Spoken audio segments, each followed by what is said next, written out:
வட சென்னையின் பிரபல ரவுடியாக வலம் வந்தவர் ரவுடி காக்காத்தோப்பு பாலாஜி. இவர் மீது 5 கொலை வழக்கு உட்பட 59 குற்ற வழக்குகள் நிலுவையில் இருந்ததாக சொல்லப்படுகிறது.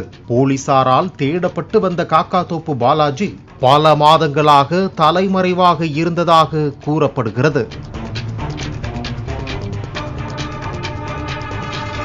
இந்நிலையில் புதன்கிழமை அதிகாலை 3 மணியளவில் கொடுங்கையூர் முல்லை நகர் மேம்பாலம் பகுதியில் போலீசார் வாகன சோதனையில் ஈடுபட்டு வந்துள்ளனர். அப்போது 3:15 மணிக்கு கார் ஒன்றை மடக்கி சோதனையிட்டுள்ளனர்.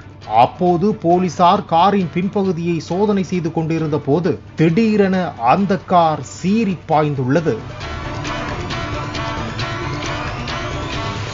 இதனால் சந்தேகமடைந்த போலீசார் விசாரித்த போது காரில் இருந்தவர் ரவுடி காக்காத்தோப்பு பாலாஜி என்பது தெரிய வந்ததாகவும் உடனே காரை பின்தொடர்ந்து சென்றதாகவும் கூறப்படுகிறது.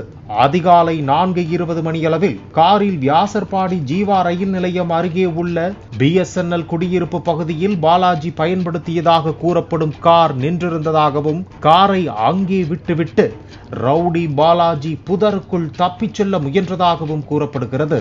போலீசார் அவரை பின்தொடர்ந்த நிலையில் காக்காத்தோப்பு பாலாஜி தான் வைத்திருந்த கள்ள துப்பாக்கியால் சுட்டதில் போலீஸ் வாகனத்தின் கண்ணாடிகள் சேதமடைந்ததாகவும் சொல்லப்படுகிறது.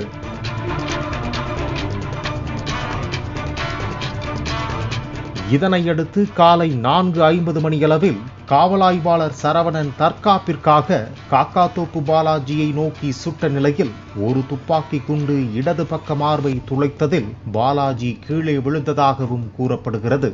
காயமடைந்த ரவுடி காக்காத்தோப்பு பாலாஜியை ஸ்டான்லி மருத்துவமனைக்கு அழைத்துச் சென்றதாகவும் காலை 5:45 மணியளவில் ரவுடி காக்காத்தோப்பு பாலாஜி உயிரிழந்து விட்டதாகவும் போலீசார் தரப்பில் தெரிவிக்கப்பட்டுள்ளது.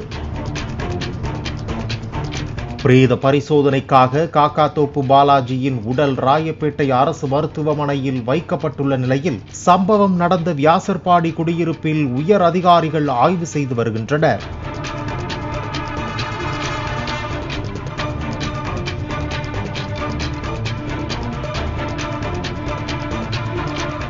ஆம்ஸ்ட்ராங் கொலை வழக்கில் திருவேங்கடம் என்பவர் தப்பிச் செல்ல முயன்ற போது காவல் ஆய்வாளர் சரவணனால் என்கவுண்டர் செய்யப்பட்ட நிலையில் ரவுடி காக்காத்தோப்பு பாலாஜியும் காவல் ஆய்வாளர் சரவணனால் என்கவுண்டர் செய்யப்பட்டுள்ளது குறிப்பிடத்தக்கது.